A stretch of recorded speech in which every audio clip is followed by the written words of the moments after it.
Kassy with Kassy's Parlor. Today we're going to play with some Grafix products and make a really fun winter shadow box.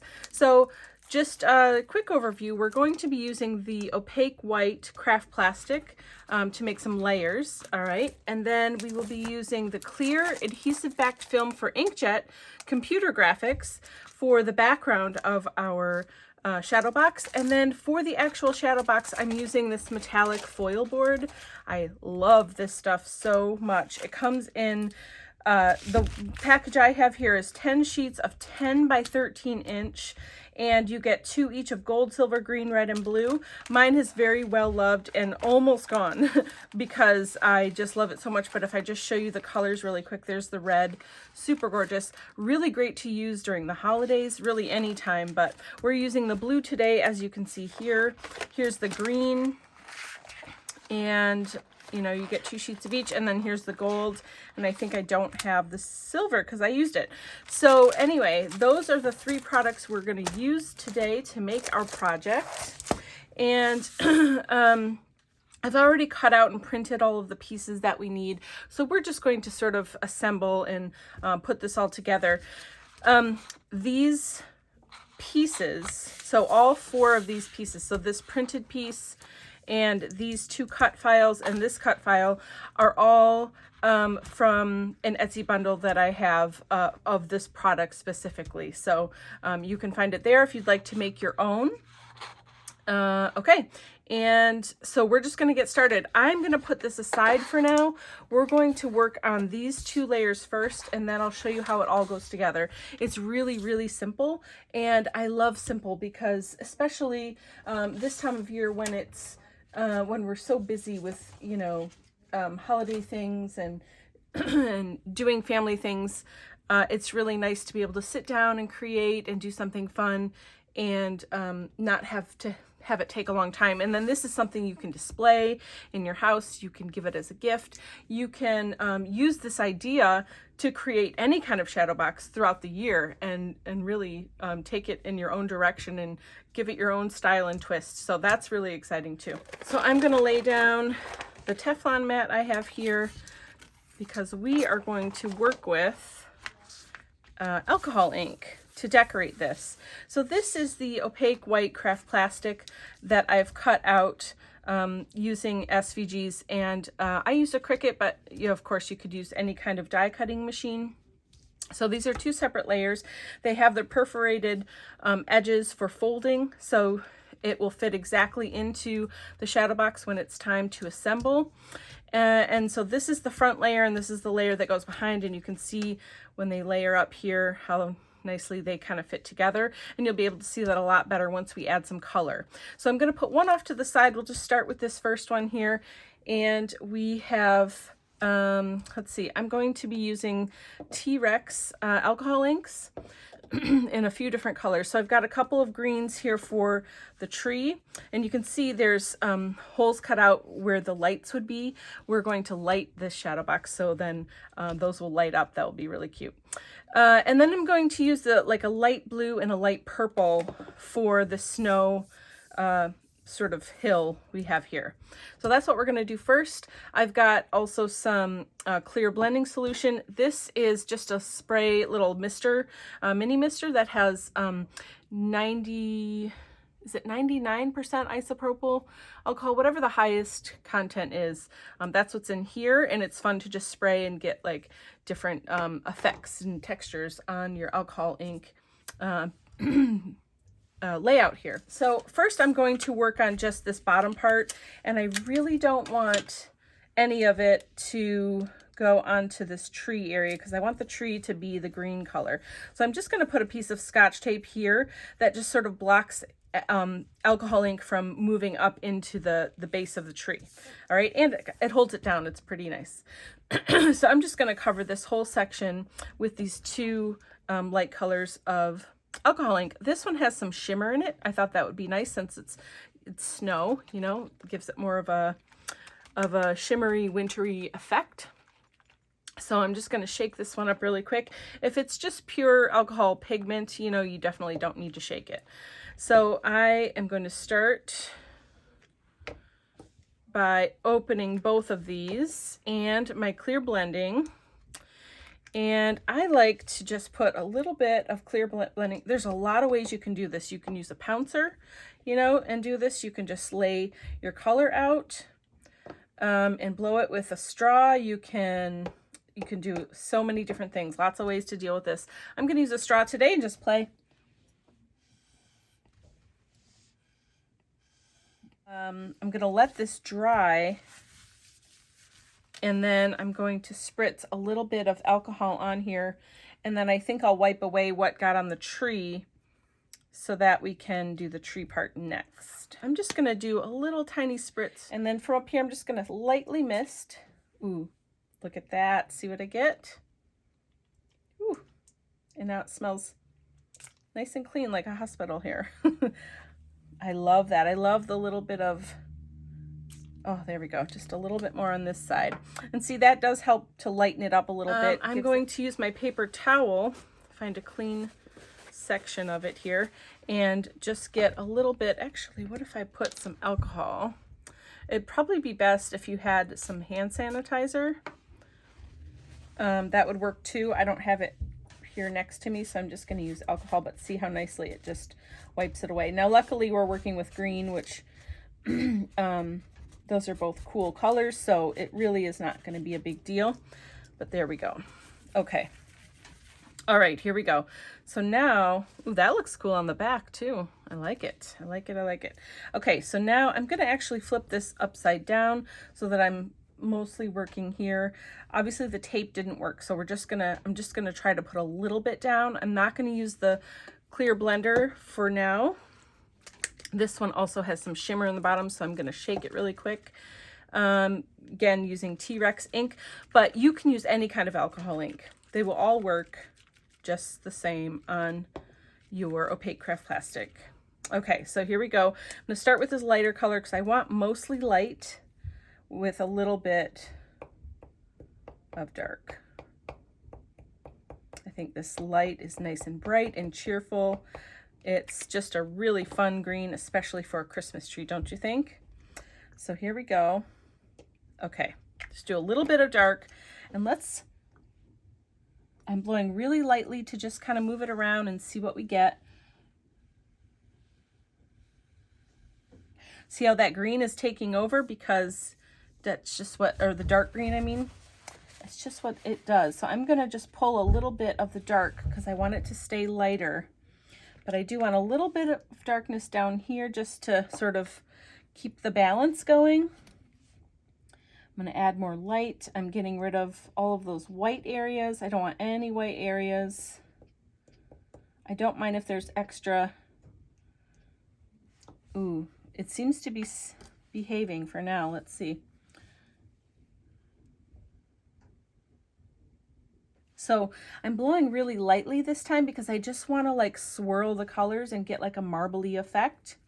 But I don't want any color going off because I really like what's happening here.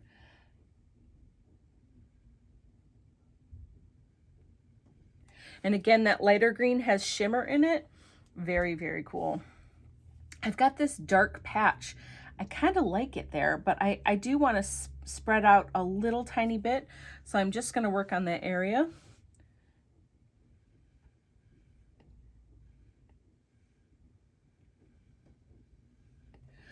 Yeah, that's so pretty. I think I like it just the way it is. So I'm just going to put a tiny drop of gold on this star and see what we get here. Trying really hard not to put too much. Oh, there we go. Perfect. Now it is going to bleed into that green a little bit, but it looks really, really cool in my opinion. So I'm just going to let that be, and I'll show you when it dries how it looks. We're going to set this aside. Okay, now we're going to come to our second layer, which is the Believe layer. It's got a tiny little snowman there. And this is going to be a slightly darker blue. So I'm going to start with the lighter blue. And I'm just going to put some here and there, going everywhere. And we'll leave that open for now. Put a little bit of the darker blue. Of course, we know how that works. And then I'm going to put a little bit of the blender just to help move it around. Isn't this a great combination? Look at these colors together. It's so pretty. Okay, so now I'm just going to use the straw again to blow these colors around.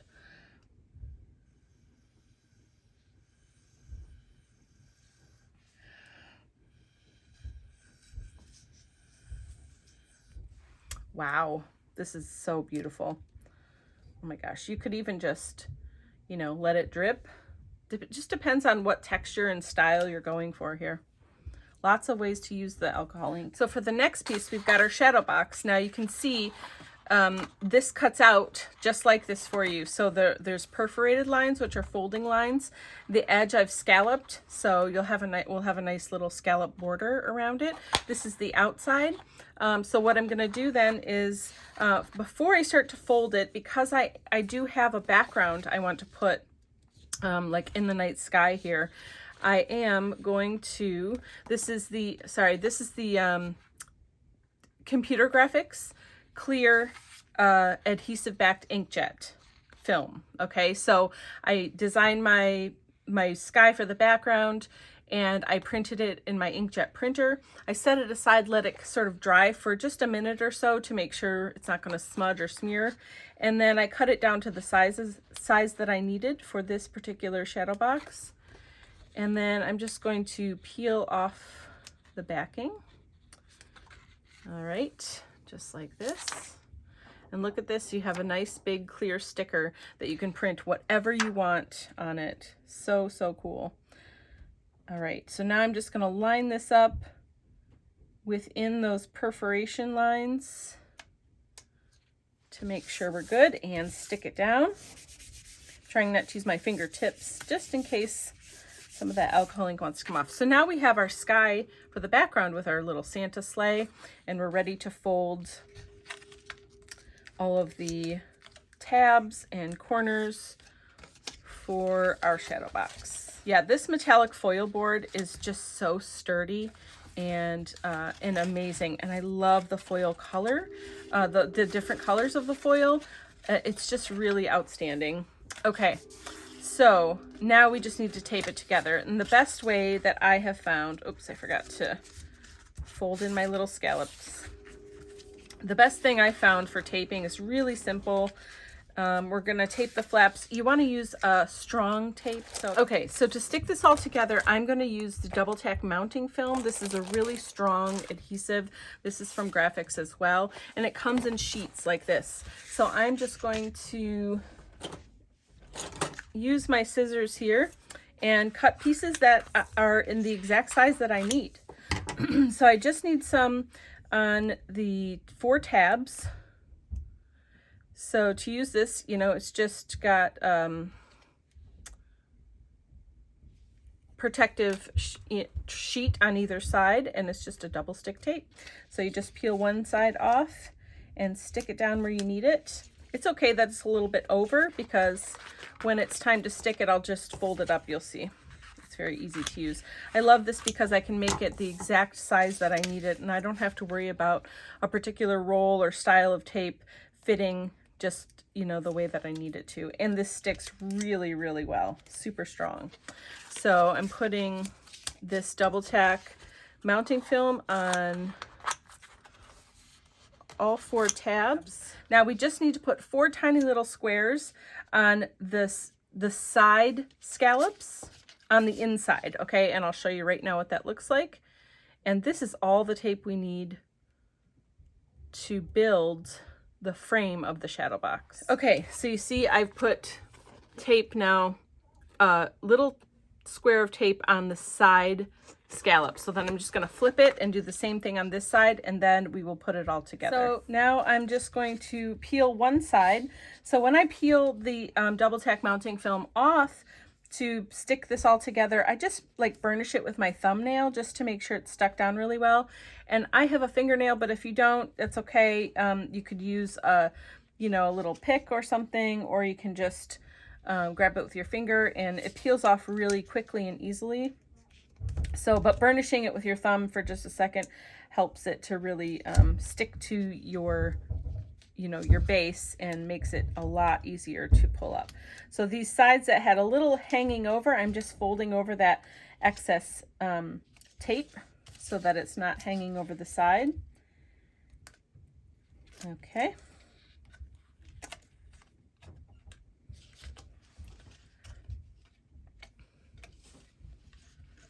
Okay, and then I'm just going to do one corner at a time. So I'm going to take the longer piece that has the flap and fold it up. All right, and then I'm going to take the shorter piece with the scalloped edge that we put the tape on, and I'm just going to line up the corners. Okay, so they're nice and perfectly making a box here. Do you see that? And then I'm going to make sure, now we put tape on the inside of the side scallop, so we want to make sure that this top scallop is in, and then we're going to line up that corner and just stick it together. And now this scallop edge, it just kind of flows. See that? And then we'll do the same thing for this other side. Just line up the corner, square it off, stick that tape together really well, and then put the longer piece of scallop down first, and then make sure that that part is nice and square. If you just take a moment when you're doing this to make sure these corners line up nicely, you're going to have a perfect box, and it's really worth just taking an extra minute. Okay, so now I'm going to take the tape off the other side and do the same thing. And I like to just take tape off one side at a time so that you're not having to deal with you know, stuff being sticky and sticking where it shouldn't, you know, before you're ready to put it all together. So that's my little tip for working with tape like this. Okay, so we're ready. So now I'm just going to do the same thing. I'm going to square it up. Just pick a corner. Doesn't matter which corner you start with. Just make sure it's nice and square and that you take a moment to do that. And then square up the scalloped edge piece and give it a good burnish with your finger. And then the last corner here. Look at how pretty this is already. Oh my goodness, I'm so excited. Okay, so now I have my two alcohol inked layers, and these need to go into my shadow box. Before I do that though, I am going to be putting lights in here, and so I'm going to put the lights in first, and then we'll put those layers in. So I just went to the dollar store and got a pack of battery powered lights. Okay, so you can see they're nice and bright. They're perfect for this size shadow box. They are on a wire, and they're just little LED lights, so I can stick them down wherever I want and make sure they're going to do what I want them to do. And then also we need to make a hole in the bottom back of this shadow box so that this battery pack can sit behind it and not interfere with the project and the way that it looks. So we're going to do that step next, and then we'll add the layers into it. So I've just got a piercing tool here, and I decide, you know, it could be in the center, it could be in the corner. We'll just go right in the center here, and just be careful your fingers out of the way so you're not hurting yourself. I'm just making a couple of little holes big enough for the wire to fit through from the back. Okay, so you see that little hole I made in there? Okay, so I've made the hole big enough. I'd say 1/16 of an inch. It's probably a big enough circle. If you would rather punch it or do something different, but poking the hole is very easy. I didn't put the hole in the shadow box layout of the SVG because you never know where you're going to want to add these lights in. So I wanted you to have the ability to decide that for yourself. So, okay, so it goes all the way up till that wire gets a bit thicker, okay? And then the rest of this is just gonna stick, you know, you can stick it to the back of this if you want it to be stuck there all the time. You can just let it, like wherever you're gonna display it, you can just set it behind it, you know, no one's gonna see it, just like that. So it's up to you how you want to make this stay, but if you are adding lights, and also you don't have to add lights. If you're fine with it without lights, that's great too. The lights just add a little extra something. So, okay, so we've got these through here. So now I'm just going to stick them down where I want them along the bottom half of this. Actually, I might, since they are wire, I think I might go right up against the, go all the way around and right up against the scallop so you don't see the wire, but you can still have the illumination all the way around. Won't that be pretty? So I think I will do that. So I'm going to work on that part next, and then we will put all the layers together. Okay, so I've put the lights in now and stuck them all down. It took a minute, and I got to re-stick my corners here. Okay, so now the lights are in. So you see I've gone all the way around the frame, and then I just put some in the middle so that the tree will light up and behind the Believe will light up. Okay, so the next step is going to be adding the layers. So we're going to start with the back layer, which is the Believe layer, okay? And I've got tabs on the side here that are perforated, so we're just going to stick these down. Okay, so now I'm going to peel back and fold that over to make sure I've got good tape coverage. Try not to touch this tape. You want to make sure it's extra sticky. We're going to stick this in the back. I don't want it to be obviously right up against the back. We've got a bit of room here to work. So I'm just going to kind of go in the middle of, and sorry, I have to stand this up for a second, but I'll show you in a second. I'm going to make sure, I need to make sure that it's straight and that the bottom of the Believe layer here is flush with the bottom of the shadow box, and I will show you all of that in a second. I just have to let this be sort of straight up and down for a minute, which makes it hard to show in the camera. Here we go. So now can you see that the bottom of the Believe is right along the bottom, and then the side flaps are touching the side and it's straight across. Very good. Okay, now I'm going to do the same thing to this one. So I'm just going to start on this left side, making sure that the tab is really getting stuck to that side. Once you get the one side stuck down really well, it makes it a lot easier to line everything up and stick the other side down. So that is my tip there. Okay, so now all the pieces are together, and look at how fun this is. You've got lights behind the Believe and behind the tree there, and it looks so, so fun. I love how the blue frames all of this. And when you have it standing up, you'll see in the pictures at the end, you can't see any of the lights, but it's very well illuminated. So I hope that you enjoyed this project and you found some inspiration. Just to recap all of the products that we use from Grafix to make this project today, we use the double tack mounting film to stick some of these pieces together. We use the Computer Grafix clear adhesive backed film for inkjet to make the scene for the background. We used the opaque white craft plastic to make the layers, and then we used alcohol ink on them to give them some color and depth. And then we used the metallic foil board for the actual shadow box frame. So really, really well constructed. We've got this just really inexpensive battery pack light from a dollar store or wherever you get your lights. And there we have it. We have a nice wintry scene shadow box made out of awesome Grafix products. I hope that you learned something today and found some inspiration. If you make these, please share on all the socials so we can see what you've made. And if you want to learn more about Grafix products, visit grafixarts.com. Thanks so much. Have a great day.